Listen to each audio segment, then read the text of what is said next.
أعوذ بالله من الشيطان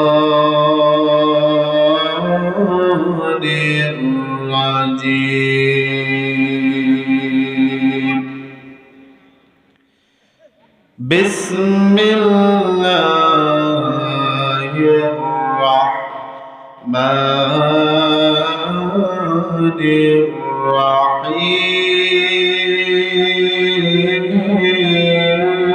الرحيم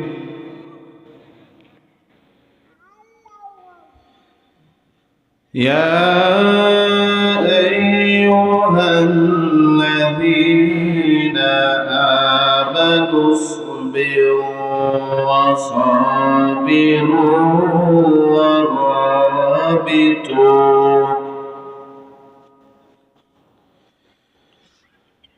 يا أيها الذين آمنوا اصبروا وصابروا ورابطوا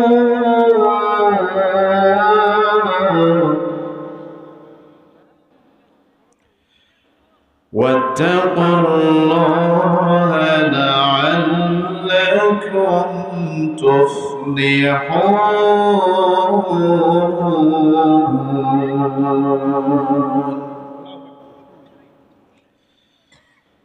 الله أكبر بسم الله الرحمن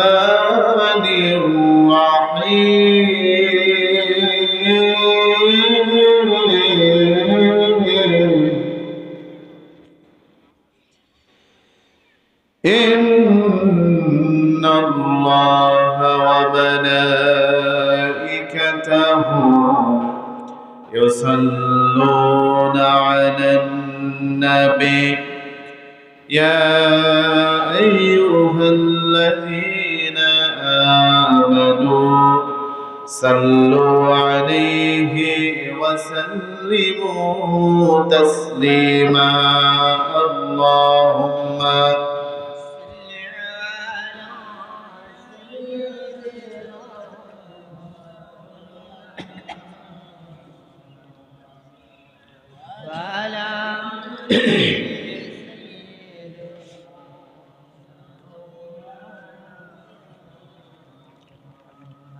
আল্লাহ তুমি দয়াময়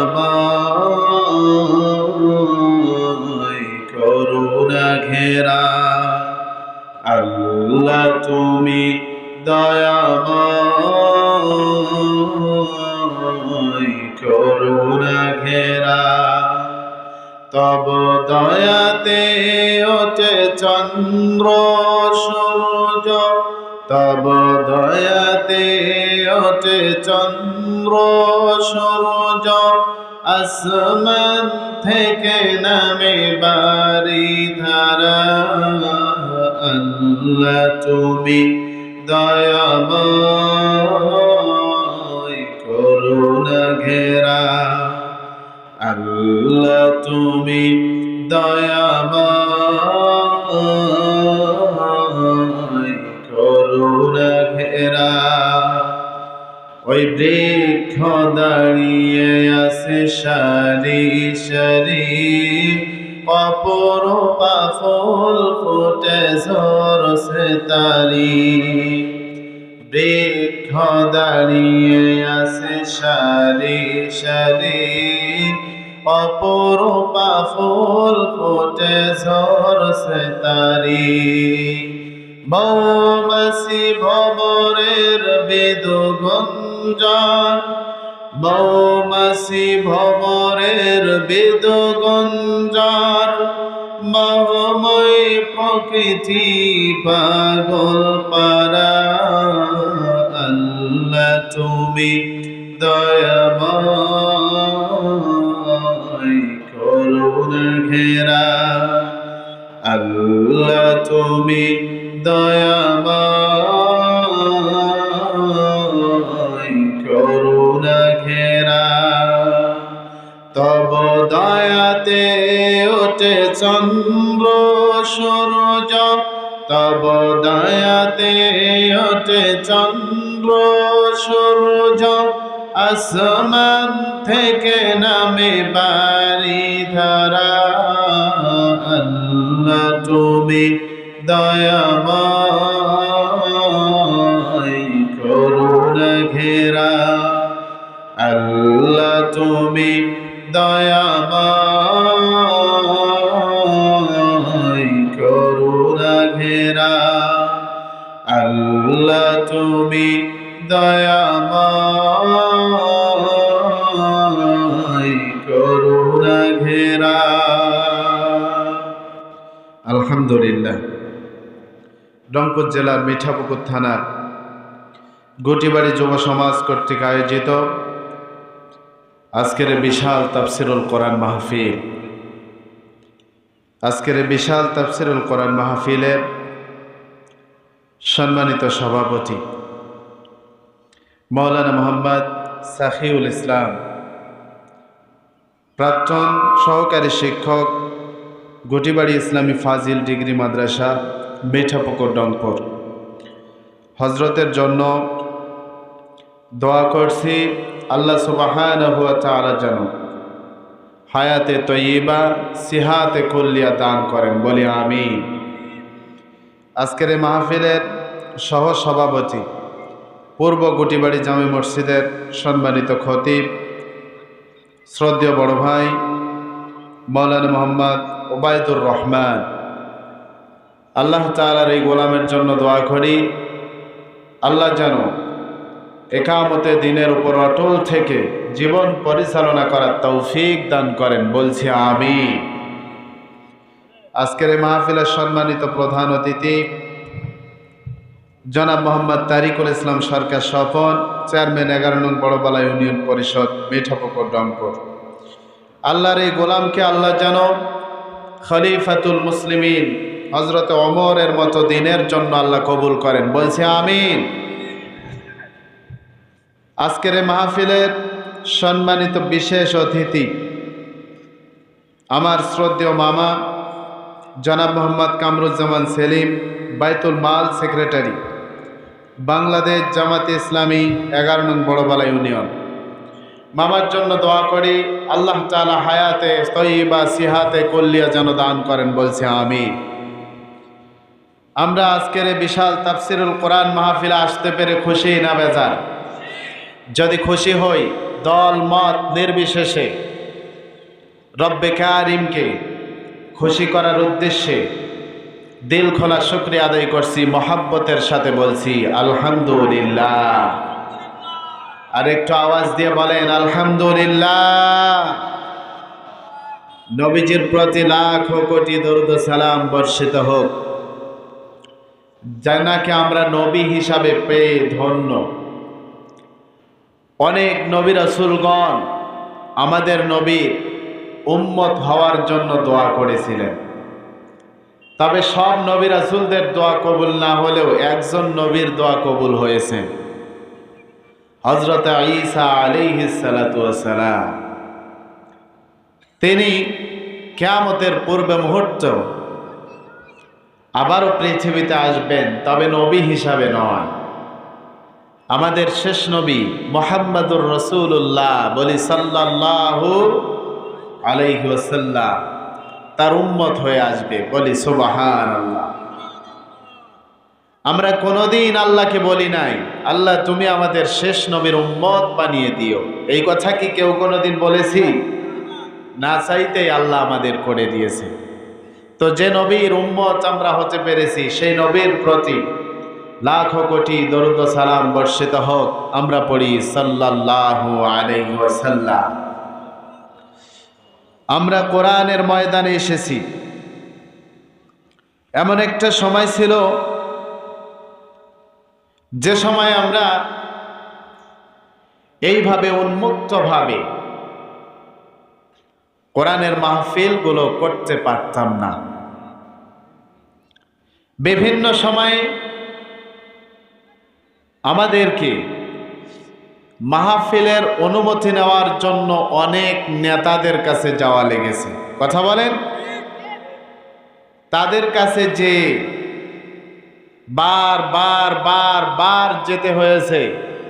যাওয়ার পরেও মাহফিল হবে অনুমতি দিয়েছে, আবারও বক্তা আসে, বক্তাকে মিঠা পুকুর আটকায় রাখি, এমনও অবস্থার শিকার আমরা হয়েছি। কথা বলেন ঠিক কিনা? এই জন্য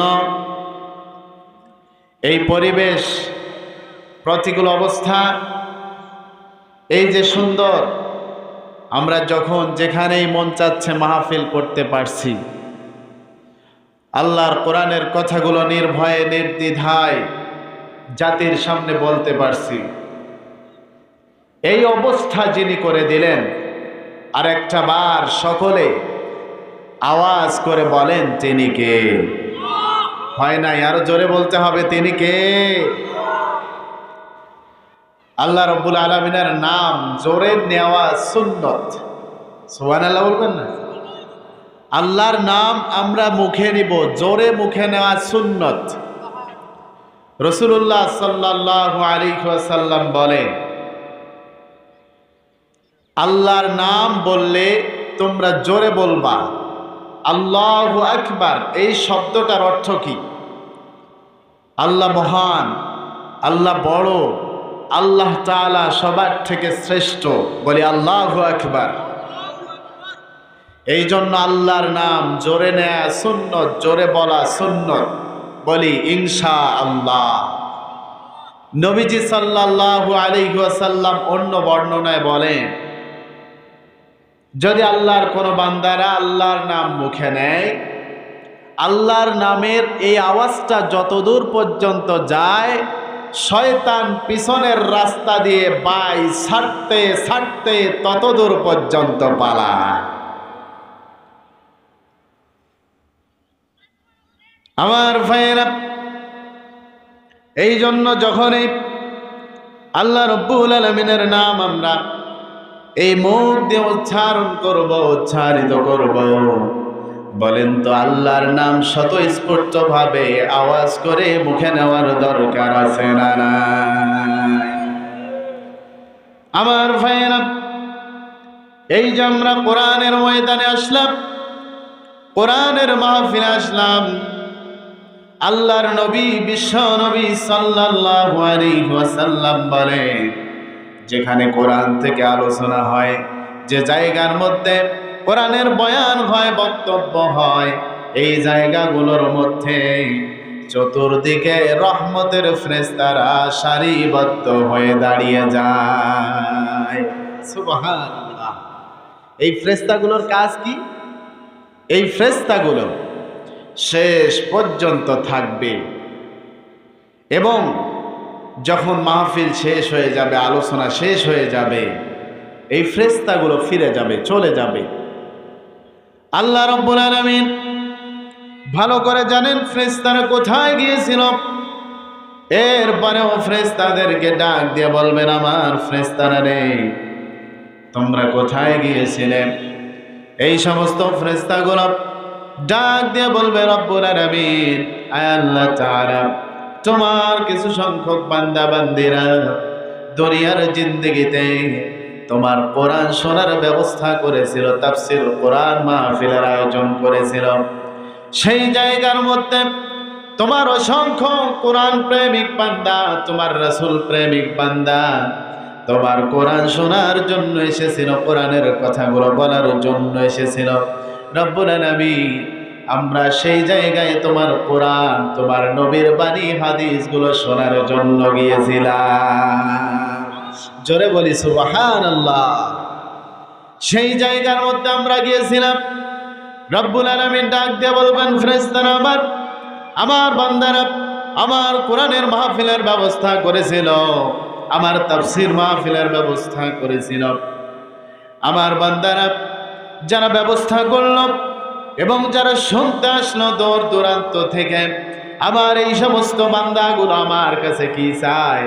ফেরেশতাগুলো ডাক দিয়ে বলবে, রব্বুল আলামিন, আপনার বান্দারা আপনার কাছ থেকে তাদের জিন্দেগির গুনাহ খাতাগুলো মাফ করে চায়। আল্লাহ রাব্বুল আলামিন ডাক দিয়ে বলবেন, ফেরেশতারা তোমরা সাক্ষী থেকে যাও, আমার যে বান্দাগুলো কোরআনের মাহফিল করলো, কোরআনের মাহফিলের আয়োজন করলো, কোরআনের আলোচনার এত সুন্দর পরিবেশ করলো, আয়োজন করলো, আর আমার যে বান্দা বান্দিগুলো সময় সময় বুঝে আমার কোরআন শোনার জন্য, আমার নবীর বাণীগুলো শোনার জন্য যারা সময় নিয়ে যারা আসলো, কাজ কাম পরিত্যাগ করে পরিহার করে যারা আমার কোরআনের ময়দানে বসলো, আল্লাহ রাব্বুল আলামিন বলেন, ফেরেশতারা আবার তোমরা সাক্ষী থেকে যাও, আমি আল্লাহ রাব্বুল আলামিন আমার বান্দাদের জিন্দেগির সমস্ত গুনাহ খাতাগুলো আমি আল্লাহ মাফ করে দিলাম। জোরে বলি সুবহানাল্লাহ। তাহলে আমরা যারা কোরআন শুনতে আসলাম, বলেন কোরআন শুনলে লাভ আছে না নাই? আসতে বলবেন না, আরো জোরে বলেন আছে না নাই? কোরআন শুনলে লাভ কি? আল্লাহ রাব্বুল আলামিন বলেন, ইন্নামাল মুমিনুনাল্লাযীনা ইযা যুকিরাল্লাহু ওয়াজিলাত কুলুবুহুম ওয়া ইযা তুলিয়াত আলাইহিম আয়াতুহু যাদাতুহুম ঈমানাও ওয়া আলা রাব্বিহিম ইয়াতাওয়াক্কালুন। আল্লাহ রাব্বুল আলামিন বলেন, প্রকৃতপক্ষে মুমিন যারা, ইন্নামাল মুমিনুন, নিশ্চয় যারা মুমিন, ইযা যুকিরাল্লাহ, তাদের সামনে যখন আল্লাহর নাম স্মরণ করা হয়, আল্লাহর জিকির করা হয়, ওয়াজিলাত কুলুবুহুম, আল্লাহ রাব্বুল আলামিন বলেন তাদের অন্তর আত্মা কেঁপে ওঠে, ভয়ভীত হয়ে যায়। ওয়া ইযা তুলিয়াত আলাইহিম আয়াতুহু যাদাতুহুম ঈমানা। আল্লাহ রাব্বুল আলামিন বলেন, আর তাদের সামনে যখন আমার কোরআনের তেলাওয়াত করা হয়, কোরআন পাঠ করা হয়, আল্লাহ রাব্বুল আলামিন বলেন, আমি আল্লাহ রাব্বুল আলামিন আমার পক্ষ থেকে আমার ওই সমস্ত বান্দাদের ঈমান বাড়িয়ে দেওয়া হয়।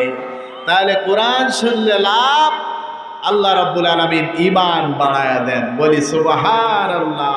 কোরআন শুনবে যারা, কোরআন পড়বে যারা, কোরআন দিয়ে বাস্তব জীবন পরিচালনা করবে যারা, তাদের ঈমান আল্লাহর পক্ষ থেকে বাড়িয়ে দেয়া হবে। বলি সুবহানাল্লাহ। রাসূলুল্লাহ সাল্লাল্লাহু আলাইহি ওয়াসাল্লাম বলেন, আল্লাহর কোনো বান্দা যদি যাররা পরিমাণের ঈমান নিয়ে কবরে যায়, আল্লাহ রাব্বুল আলামিন তার যে জান্নাতটা দিবেন, এই পৃথিবী 10টা যদি একসঙ্গে জোড়া লাগানো হয় কত বড় হবে? আল্লাহু আকবার। যাররা পরিমাণের ঈমান নিয়ে যদি কোনো ব্যক্তি কবরে যায়, 10 দুনিয়া সমান জান্নাতের মালিক আল্লাহ তারে বানায় দিবেন। তাহলে জান্নাতের মালিক যদি আমরা হতে চাই, জান্নাতের মেহমান যদি আমরা হতে চাই, আমাদেরকে আল্লাহর কোরআনের পথ অনুসরণের দরকার আছে না নাই? আসতে বললে হবে না, জোরে বলতে হবে, আছে না নাই? আল্লাহর কোরআন এমন একটা বিধান, এমন একটা গ্রন্থ, যেটাতে একটা মানুষের জীবনে শুরু থেকে শুরু করে যতদিন মানুষটা পৃথিবীতে বাঁচবে, অর্থাৎ কিয়ামত পর্যন্ত, একটা মানুষের জীবনে যা কিছু দরকার, যা কিছু প্রয়োজন, আল্লাহ বলেন আমি একটাও বাদ দেই নাই, সব আমার নাজিল করা কোরআনের মধ্যে দিয়ে দিয়েছি। আরো জোরে বলেন। আল্লাহ রাব্বুল আলামিন বলেন, মা ফাররাতনা ফিল কিতাবি মিন শাই। রব্বুল আলামিন বলেন, আমার বান্দাদের জীবনে যা কিছু দরকার, যা কিছু প্রয়োজন, আমি আল্লাহ রব্বুল আলামিন সমস্ত কিছু আমার নাজিল করা এই কিতাব কোরআনুল কারীমের মধ্যে দিয়ে দিয়েছি। আমার বাবাজিরা, আমরা আরেকটা বিষয় জানি, সেটা হলো যে সব সমস্যার সমাধান আল্লাহর নাজিল করা কোরআন। মানুষ যদি আল্লাহর নাজিল করা এই কিতাবের কাছে চলে যায়, সমস্ত কিছুর সমাধান আল্লাহ রাব্বুল আলামিন সেখান থেকে দিয়ে দিবে। আল্লাহ রাব্বুল আলামিন বলেন, ওয়া নুনাজ্জিলু মিনাল কুরআনি মা হুয়া শিফা। আমার বান্দারা, আমার নাজিল করা কোরআন সব সমস্যার সমাধান। তোমরা আমার নাজিল করা কিতাব এই কোরআনুল কারীমের সংস্পর্শে থাকো, সংস্পর্শে চলো। যদি থাকতে পারো, চলতে পারো, এই কিতাব কোরআনুল কারীম কিয়ামতের ময়দানে যেই দিন মা চিনতে পারবে না, বাবা চিনতে পারবে না, আমার বাবাজিরা, যে স্ত্রীর জন্য আজকে স্বামীরা জীবন দেওয়ার জন্য প্রস্তুত হয়ে আছে, রেডি হয়ে আছে, একজন মেয়ের জন্য একজন ছেলে জীবন দিয়ে দেয়, একজন ছেলের জন্য একজন মেয়ে জীবন দিয়ে দেয়। আমার বাবাজিরা, আল্লাহর কোরআন যদি কিয়ামতের ময়দানে আল্লাহর বান্দা যদি আল্লাহর কোরআন যদি মানে, কিয়ামতের ময়দানে এই কোরআন জান্নাত পর্যন্ত নিয়ে যাবে। আর আমরা দুনিয়াতে যাদের পিছনে ছুটছি, যাদের পিছনে ছুটে চলছি, এগুলো কিয়ামতের ময়দানে নিজেরাই ব্যস্ত হয়ে যাবে। নিজের মা সন্তানকে চিনতে পারবে না, বাবা সন্তানকে চিনতে পারবে না, ভাই তার বোনকে চিনতে পারবে না, বোন তার ভাইকে চিনতে পারবে না, স্ত্রী স্বামীকে চিনতে পারবে না, স্বামী স্ত্রীকে চিনতে পারবে না। এমন একটা কঠিন পরিস্থিতি, সেই দিন বিভীষিকাময় অবস্থা হবে। সেইখানে যদি আমরা আল্লাহর কোরআন দিয়ে জীবন পরিচালনা করতে পারি, আল্লাহর কোরআন আমাদেরকে জান্নাত পর্যন্ত নিয়ে যাবে। বলি সুবহানাল্লাহ। আমার ভাইয়েরা, খুব ভালো করে খেয়াল করেন, আমি যে আজকের আলোচনার সূচনায় জায়াতে কারিমা তেলাওয়াত করেছি, উপস্থাপন করেছি, এটা হলো কোরআনুল কারীমের 3 নম্বর সূরা, সূরা আলে ইমরানের 200 নম্বর আয়াতে কারিমা। সূরা আলে ইমরানের সর্বশেষ জায়াতে কারিমা রয়েছে, সর্বশেষ আয়াতে কারিমা অর্থাৎ 200 নম্বর আয়াতে কারিমা আমি উপস্থাপন করেছি। একটুখানি লক্ষ্য করে দেখেন আল্লাহ রাব্বুল আলামিন আয়াতে কারিমার মধ্যে কি বলেন। আল্লাহ রাব্বুল আলামিন বলেন, ইয়া আইয়ুহাল্লাযীনা আমানু সবিরু ওয়া সাবিরু ওয়া রাবিতু ওয়াত্তাকুল্লাহা লাআল্লাকুম তুফলিহুন।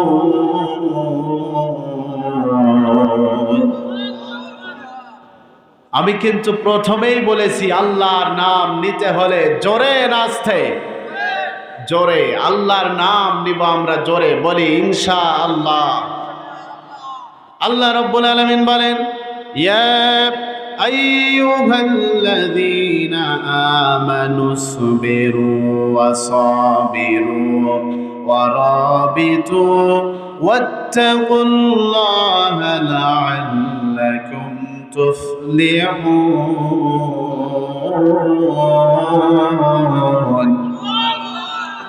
আল্লাহ রাব্বুল আলামিন বলেন, হে বিশ্বাসীগণ, হে মুমিনগণ, ওহে যারা ঈমান এনেছো, ইসবিরু, তোমরা ধৈর্য ধারণ করো, সবর করো, ওয়াসাবিরু, ধৈর্যের মধ্যে অটল থাকো, দৃঢ় থাকো, ওয়ারাবিতু, এবং পাহারায় নিয়োজিত থাকো, ওয়াত্তাকুল্লাহ, আল্লাহ রাব্বুল আলামিনকে ভয় করো, লাআল্লাকুম তুফলিহুন, আশা করা যায় তোমরাই সফল কাম হবে। তাহলে এই আয়াত থেকে আমরা বুঝতে পারলাম, ধৈর্য ধারণ করবে যারা, ধৈর্যের মধ্যে অটল থাকবে যারা, পাহারায় নিয়োজিত থাকবে এবং আল্লাহকে ভয় করে চলবে। আল্লাহ রাব্বুল আলামিন বলে আমার এই সমস্ত বান্দাগুলোই হলো সফল। সফল ব্যক্তি কারা? আল্লাহ রাব্বুল আলামিন বলেন قد أفلح المؤمنون।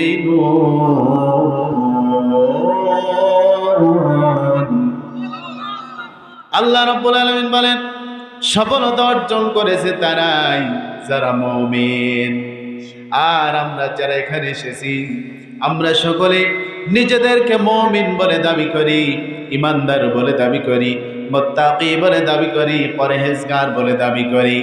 আর যারা মুমিন সেই সমস্ত মুমিনদেরকে, ইমানদারদেরকে আল্লাহ রাব্বুল আলামিন ডাক দিয়ে বললে আমার ইমানদার বান্দারা তোমরা ধৈর্য ধারণ করো, সবর করো, ধৈর্যের মধ্যে দৃঢ় থাকো, অটল থাকো, মজবুত থাকো।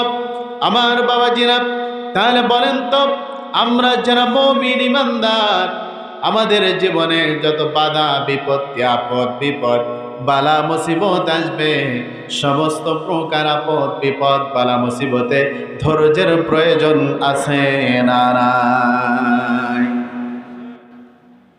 রাসূলুল্লাহ সাল্লাল্লাহু আলাইহি ওয়াসাল্লাম বলে একজন মুমিনের সব থেকে বড় গুণ হলো ধৈর্য। সুবহানাল্লাহ বলবেন না? সব থেকে বড় গুণ হলো ধৈর্য। ধৈর্য ধারণ করতে হবে, সবর করতে হবে। সেটা কি? সর্ববিষয়ে আমরা ধৈর্য ধারণ করব, সবর করব, বলি ইনশাআল্লাহ। আজকের আমাদের আলোচনার বিষয় ধৈর্য। আজকের আলোচনার বিষয় ধৈর্য, সবর। আল্লাহ তাআলা এই বিষয়ে কিছু কথা বলবার এবং আমলের নিয়তে আমাদের শুনবার তৌফিক দান করুক, বলি আমিন। আরো জোরে বলি আমিন। আমার ভাইয়েরা ধৈর্য ধারণ করতে হবে। কেমন ধৈর্য ধারণ করবেন, কিভাবে ধৈর্য ধারণ করবেন, সবর করবেন? আল্লাহ রাব্বুল আলামিন বলেন ফাসবিরু সাবরান জামিলা।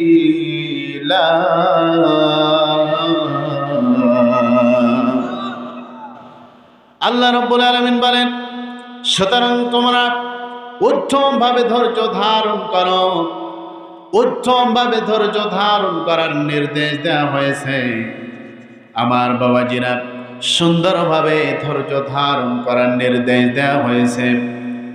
আমার বাবাজিরা আল্লাহ রাব্বুল আলামিন সূরা আসরের মধ্যে বলেন ওয়াল আসরি ইন্নাল ইনসানা লাফি খুসর ইল্লাল্লাযীনা আমানু ওয়া আমিলুস সালিহাতি ওয়া তাওয়াসাউ বিল হাক্কি ওয়া তাওয়াসাউ বিস সাবর।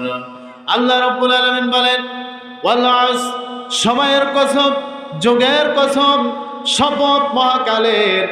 আল্লাহ রাব্বুল আলামিন এর পরে বলেন ইন্নাল ইনসানা লাফি খুসর, নিশ্চয় অবশ্যই সমস্ত মানুষ ক্ষতিগ্রস্তের মধ্যে রয়েছে, সমস্ত মানুষ ক্ষতির মধ্যে রয়েছে। তবে তারা ব্যতীত এক নম্বরে ইল্লাল্লাযীনা আমানু, যারা ঈমান এনেছে। জোরে বলি সুবহানাল্লাহ। আমরা যারা ময়দানে বসেছি কোরআন থেকে কথা বলছি, কোরআনের কথা শুনছি, এটা তারাই শুনবে যাদের ভিতরে ঈমান আছে। কথা বলেন ঠিক কিনা?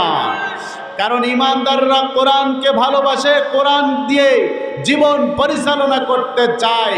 আর ঈমানদাররা এটা জানে আমরা যত কোরআন শুনবো, যত কোরআন পড়বো, আমাদের ঈমান যিনি বাড়ায় দেবেন তিনি কে? আসতে বলবেন না, জোরে বলতে হবে, তিনি কে? এই জন্য ঈমানদাররা আল্লাহর কোরআনের ময়দানে বসেছে। আল্লাহ রাব্বুল আলামিন বলেন সমস্ত মানুষ ক্ষতিগ্রস্তের মধ্যে রয়েছে, তবে তারা ব্যতীত যারা ঈমান এনেছে। বলি সুবহানাল্লাহ। তাহলে আমরা যারা আসলাম আমাদের ঈমান আছে না নাই? আরো জোরে বলতে হবে, আছে না নাই? আমার ভাইয়েরা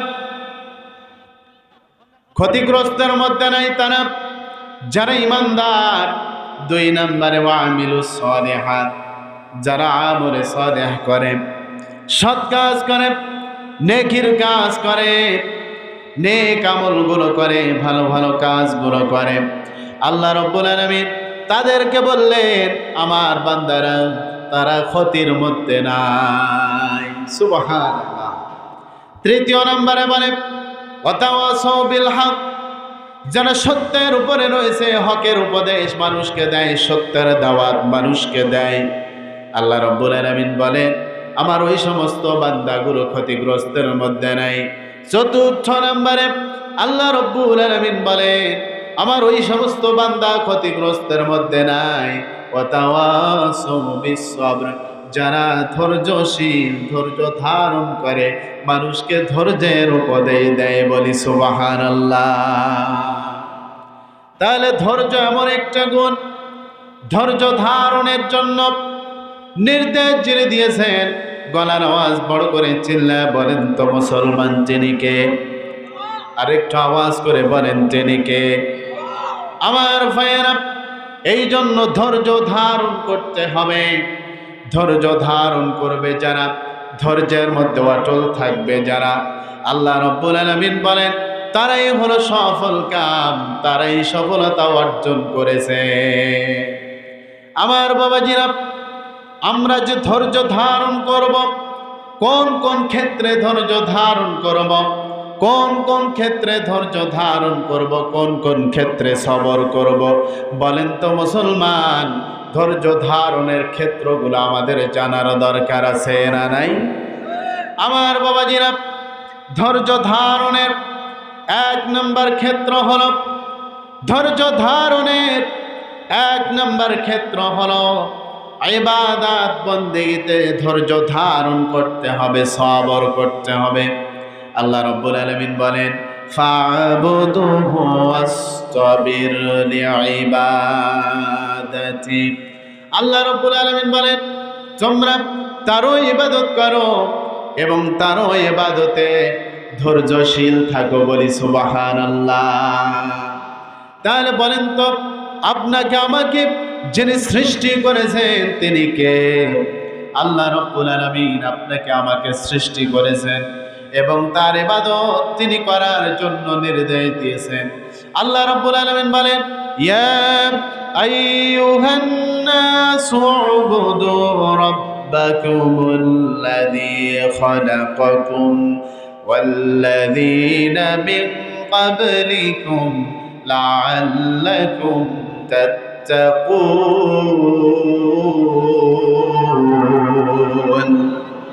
আল্লাহ রাব্বুল আলামিন বলেন হে মানুষ সকল, ওয়াবুদু রাব্বাকুম, তোমরা তোমাদের রবের ইবাদত করো, তোমরা তোমাদের রবের দাসত্ব করো, তোমরা তোমাদের রবের গোলামি করো। কেন তোমরা তার ইবাদত করবে, বন্দেগী করবে? কেন তোমরা তার গোলামি করবে? কারণ হলো তিনি তোমাদের এবং তোমাদের পূর্বপুরুষদেরকে সৃষ্টি করেছেন। তাহলে বলেন তো মুসলমান, আপনাকে আমাকে এবং আপনার আমার পূর্বপুরুষ যারা দুনিয়ার জিন্দগিতে এসেছিল সবাইকে যিনি সৃষ্টি করেছেন তিনি কে? আসতে বলবেন না, আরো জোরে বলেন তিনি কে? আমার ভাইয়েরা, মনোযোগ কামনা করছি।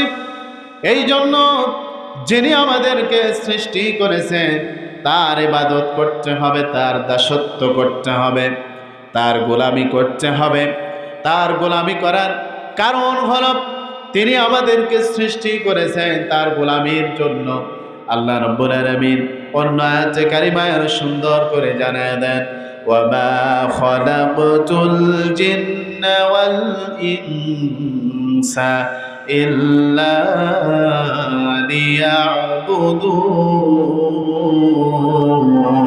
লিয়াবুদুন। আল্লাহ রাব্বুল আলামিন বলেন আমি জিন আর ইনসানকে শুধুমাত্র একমাত্র আমার দাসত্ব করার জন্য, আমার গোলামি করার জন্য আমি আল্লাহ রাব্বুল আলামিন সৃষ্টি করেছি। বলি সুবহানাল্লাহ।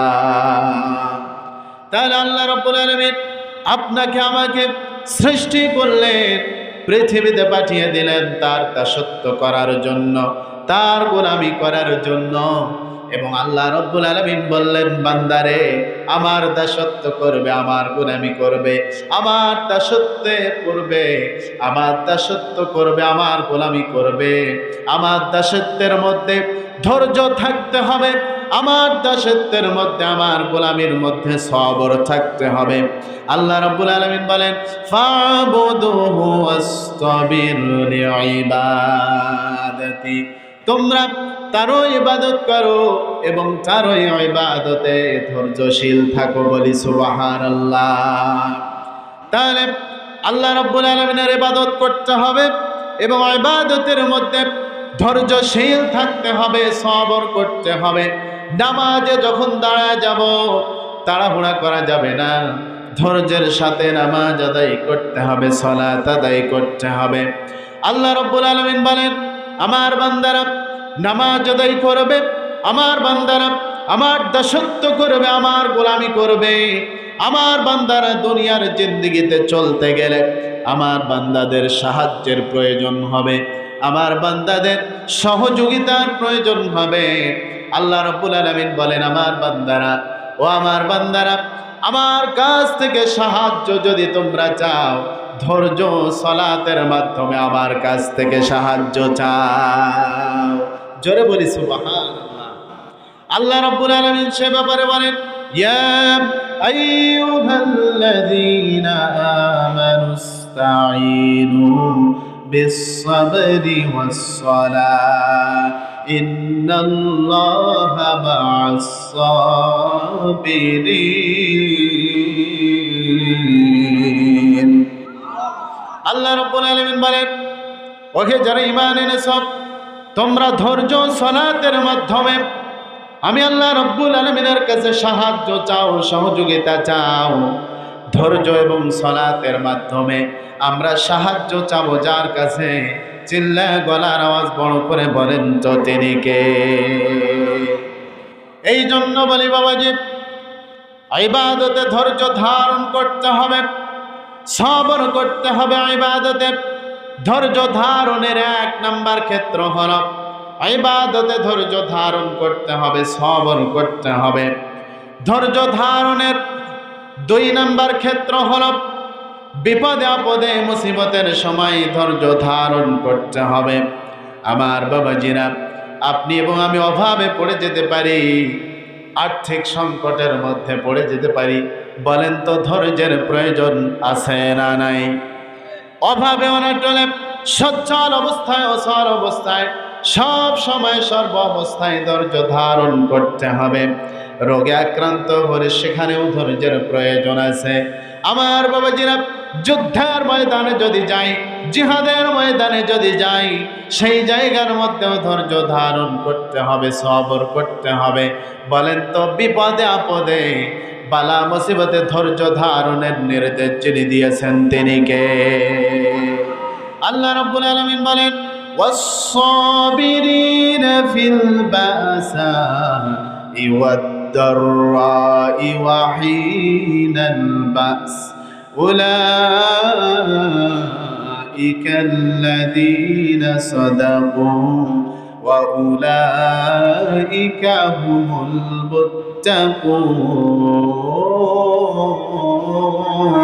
المتقون। আল্লাহ রাব্বুল আলামিন বলেন, যারা অভাবে, কষ্টে এবং যুদ্ধকালে ধৈর্যশীল, যারা অভাব অনটনে, কষ্টের সময়, যুদ্ধের সময় ধৈর্য ধারণ করে, ধৈর্যশীল থাকে, আল্লাহ রাব্বুল আলামিন বলেন, উলাইকাল্লাযীনা সাদাকু, তারাই সত্যনিষ্ঠ, তারাই হলো সত্যবাদী। বলি সুবহানাল্লাহ। তাতেই শেষ নয়, আল্লাহ রাব্বুল আলামিন তাদের ব্যাপারে আরো কথা বলেছেন, ওয়া উলাইকা হুমুল মুত্তাকুন। আল্লাহ রাব্বুল আলামিন বলেন, আর তারাই হলো মুত্তাকি, আর তারাই হলো পরহেজগার, আর তারাই হলো সত্যপরায়ণশীল। বলি সুবহানাল্লাহ। তাহলে বিপদে, অভাবে, কষ্টে যে অবস্থায় থাকি না কেন ধৈর্য ধারণ করতে হবে, সবর করতে হবে।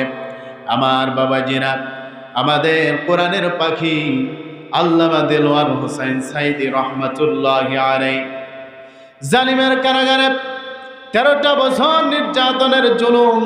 নির্যাতন সহ্য করেছেন, জুলুম সহ্য করেছেন, কখনো ধৈর্য হারা হন নাই আমার বাবাজিরা। কারণ তিনি ভালো করেই জানেন বিপদে থাকলে, কষ্টে থাকলে ধৈর্যের প্রয়োজন আছে, আর তিনি ধৈর্য ধারণ করেছেন।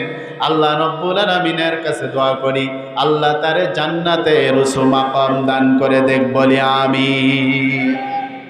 আমার বাবাজিরা, এই জন্য ধৈর্যের প্রয়োজন আছে। ধৈর্য এমন একটা বিষয় আপনার ভিতরে এই গুণটা থাকতেই হবে, ধৈর্যের গুণটা থাকতেই হবে বাবাজি। কারণ রাসূল বলেন একজন মুমিনের সব থেকে বড় গুণ হলো ধৈর্য। এই জন্য যখন আর্থিক সংকটের মধ্যে আমরা পড়ে যাব, টাকা থাকবে না, পয়সা থাকবে না, অভাবে পড়ে যাব, অনাটলে পড়ে যাব, ধৈর্য ধারণ করব, সবর করব একমাত্র যার উপরে। গলার আওয়াজ বড় করে বলেন তো তিনি কে? আরো জোরে বলেন তিনি কে? এই জন্য বিপদে আপদে মুসিবতে ধৈর্য ধারণ করব যার উপরে, তিনি কে? আমার ভাইয়েরা, রোগে যখন আক্রান্ত হয়ে যাব, যখন রোগ এসে যাবে, হযরত আইয়ুব আলাইহিস সালাতু ওয়াস সালাম তার যখন পুরা শরীরের মধ্যে ঘা ধরে গেল, পছন্দ ধরা শুরু হয়ে গেল, সেই ঘা থেকে আবার পোকা হওয়া শুরু হয়ে গেল। এই পোকাগুলো হযরত আইয়ুব আলাইহিস সালাতু ওয়াস সালামের শরীর থেকে পচা জায়গাগুলো কামড়িয়ে খায়। আমার বাবাজিরা, হযরত আইয়ুব আলাইহিস সালাতু ওয়াস সালাম এরপর আল্লাহর জিকির করছেন, আল্লাহর স্মরণ করছেন, আল্লাহর ইবাদত করে যাচ্ছেন, বন্দেগী করে যাচ্ছেন। আমার বাবাজিরা, যখন পুরা শরীরে পছন ধরতে ধরতে হযরত আইয়ুব আলাইহিস সালাতু ওয়াস সালামের যখন মুখ পর্যন্ত, জিহ্বা পর্যন্ত ঘা চলে এসেছে, হযরত আইয়ুব আলাইহিস সালাতু ওয়াস সালাম রব্বুল আলামিনকে বলেছেন, আয় আল্লাহ তাআলা, তুমি আমারে অসুস্থ করেছো, শরীরের মধ্যে পছন ধরে দিয়েছ।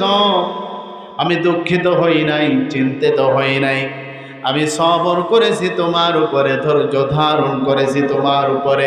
রব্বুল আলামিন, আয় আল্লাহ তাআলা, ও মালিক, আমার পুরা শরীরের মধ্যে ঘা হয়েছে, পোকা হয়েছে, কোনো আপত্তি নাই। আমার জিহ্বাতে ঘা ধরেছে, পোকা ধরেছে। রব্বুল আলামিন, পোকা যদি আমার জিহ্বাটা শেষ করে দেয়, পোকা যদি আমার জিহ্বাটা খেয়ে ফেলে, যদি পছন্দ ধরে আমার জিহ্বাটা নষ্ট হয়ে যায়, আমি যদি কথা বলতে না পারি, তোমার মতো রবকে আমি আল্লাহ বলে ডাকবো কি করে?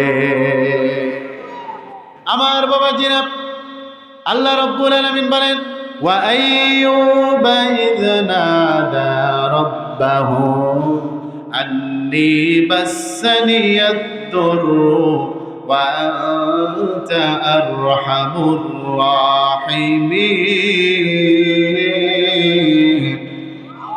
আল্লাহ রাব্বুল আলামিন বলেন, আইয়ুব আলাইহিস সালাতু ওয়াস সালাম বলেছিলেন, রব্বুল আলামিন, আল্লাহ তাআলা, আমি রোগাক্রান্ত হয়েছি, ওয়া আনতা আরহামুর রাহিমিন, তুমি তো রহমান, তুমি তো রহিম, তুমি তো মাফকারী।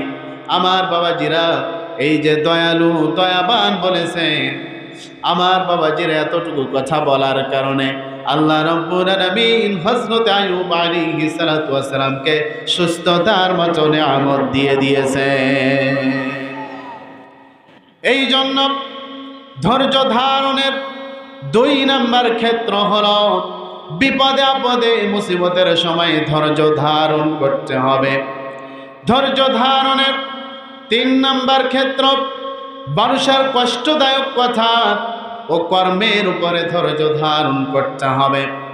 আমার বাবাজিরা, মানুষ কষ্টদায়ক কথা বলে আপনার কষ্ট দিতে চাবে, মানুষ এমন কিছু কাজ করবে, এই কাজের দ্বারা আপনারে আমারে কষ্ট দিতে চাবে, দুঃখ দিতে যাবে, লাঞ্ছিত করতে চাবে, বঞ্চিত করতে যাবে। এই জন্য বলি বাবাজি, মানুষের কষ্টদায়ক কথা ও কর্মর উপরে ধৈর্য ধারণের প্রয়োজন আছে না নাই? আল্লাহ রাব্বুল আলামিন বলেন, ওয়াসবির আলা মা ইয়াকুলুনা ওয়াহজুরহুম হাজরান জামিলা। আরেকটা আওয়াজ দিয়ে বলেন আল্লাহু আকবার।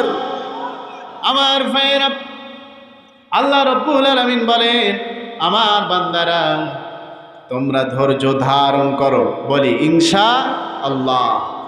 নারায়ে তাকবীর, লিল্লাহি তাকবীর। প্রধান অতিথির আগমন, শুভেচ্ছায় স্বাগতম।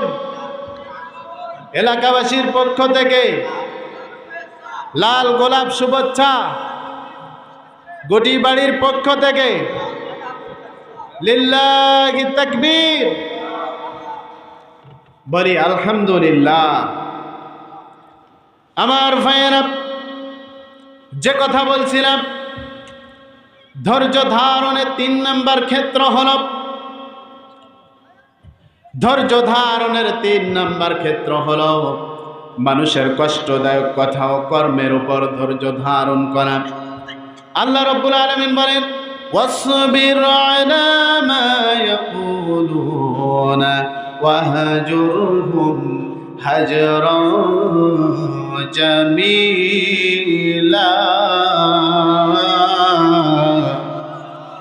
আল্লাহ রাব্বুল আলামিন বলেন, লোকেরা যা বলে তাতে তুমি ধৈর্য ধারণ করো এবং উত্তম পন্থায় তাদেরকে এড়িয়ে চলো। বলি সুবহানাল্লাহ। যে লোকগুলো আপনাকে আমাকে কষ্ট দিয়ে কথা বলে, দুঃখ দিয়ে কথা বলে, কষ্টের মাধ্যমে এবং কাজের মাধ্যমে দুঃখ দিতে চায়, কষ্ট দিতে চায়, এই লোকগুলোর উত্তম পন্থায় এড়িয়ে চলার নির্দেশ দিয়েছেন আল্লাহ।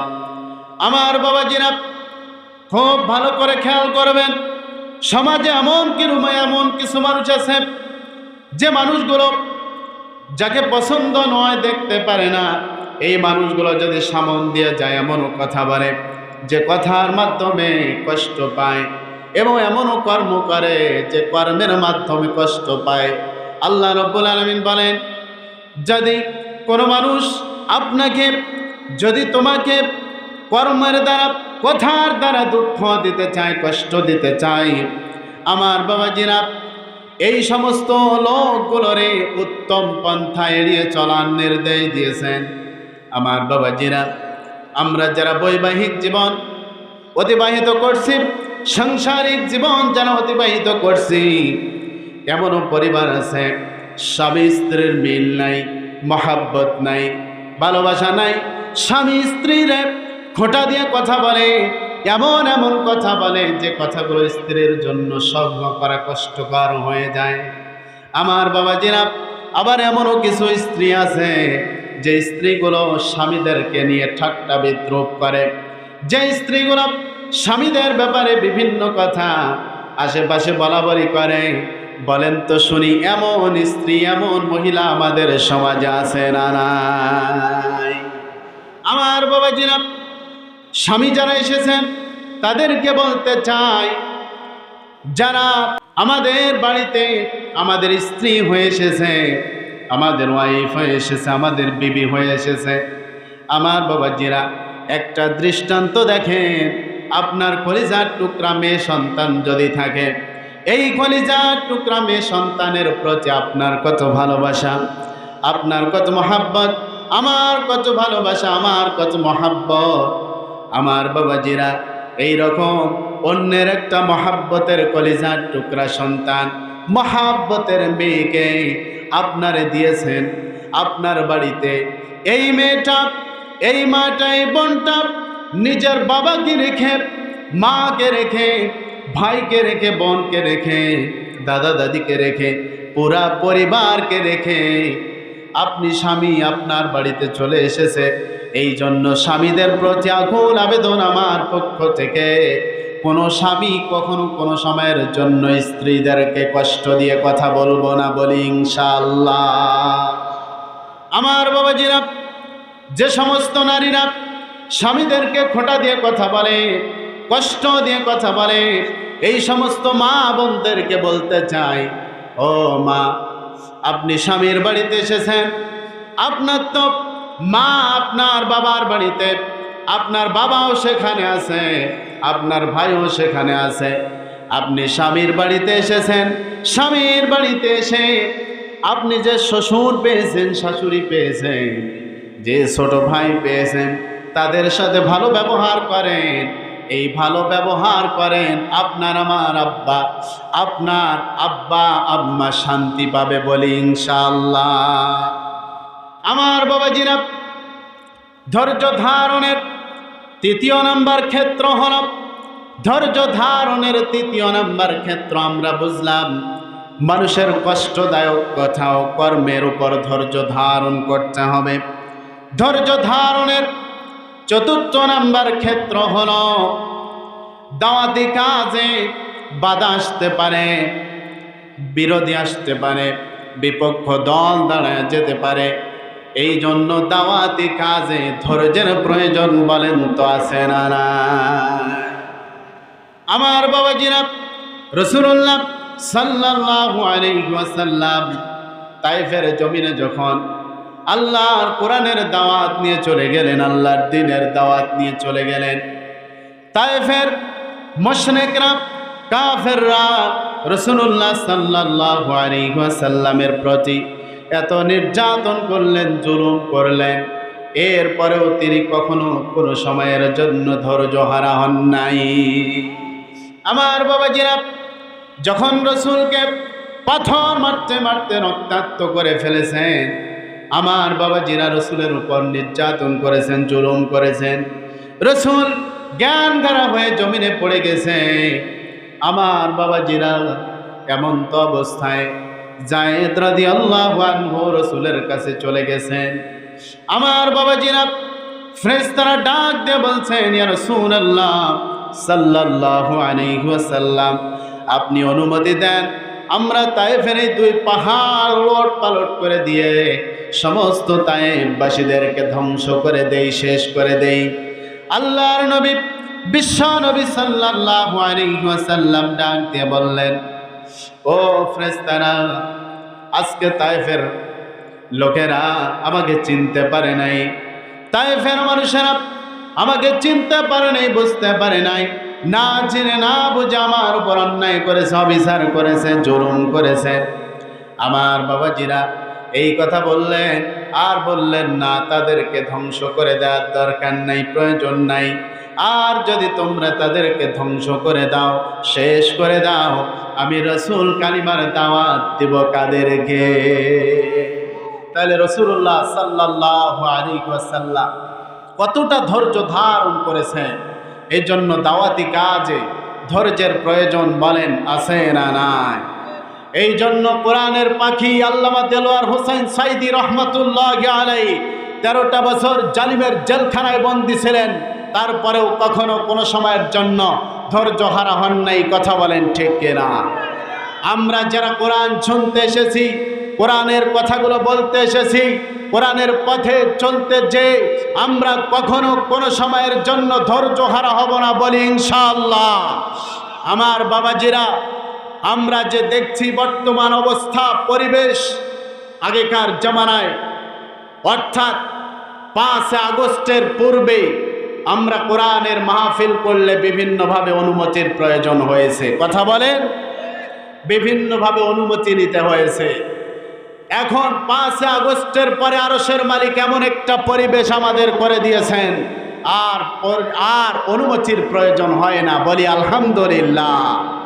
আমার ভাইয়েরা, এই যে স্বৈরাচার যারা ছিল, মুসলমানদের উপর অন্যায় করেছেন, অত্যাচার করেছেন, বাংলার জমিনের নায়েবে রাসূল, এ জাতির শ্রেষ্ঠ সন্তান আলেমে দ্বীন যারা দিনে রাতে জাতিকে আল্লাহর কোরআনের কথা শুনিয়েছেন, আল্লাহর কোরআনের কথা বলেছেন, নির্দোষে নিরপরাধে তাদেরকে জেলখানার মধ্যে বন্দী করা হয়েছিল। কথা বলেন ঠিক কিনা? আমার ভাইয়েরা, আমি বলতে চাই, আমরা যারা কোরআন শুনতে আসলাম 5 আগস্টের বিপ্লবে স্বৈরাচাররা আমাদের দেশ থেকে বিদায় নিয়েছে। আমরা চাই সংসদে আল্লাহর কোরআন নিয়ে যেতে। কথা বলেন ঠিক কিনা?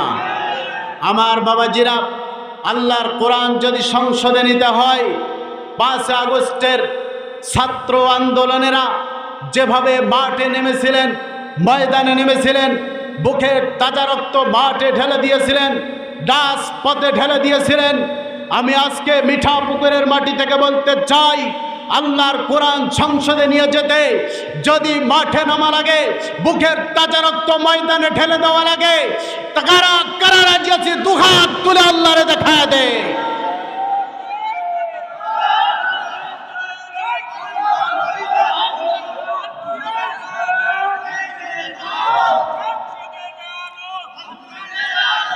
আলহামদুলিল্লাহ, আল্লাহ কবুল করুক, বলে আমিন।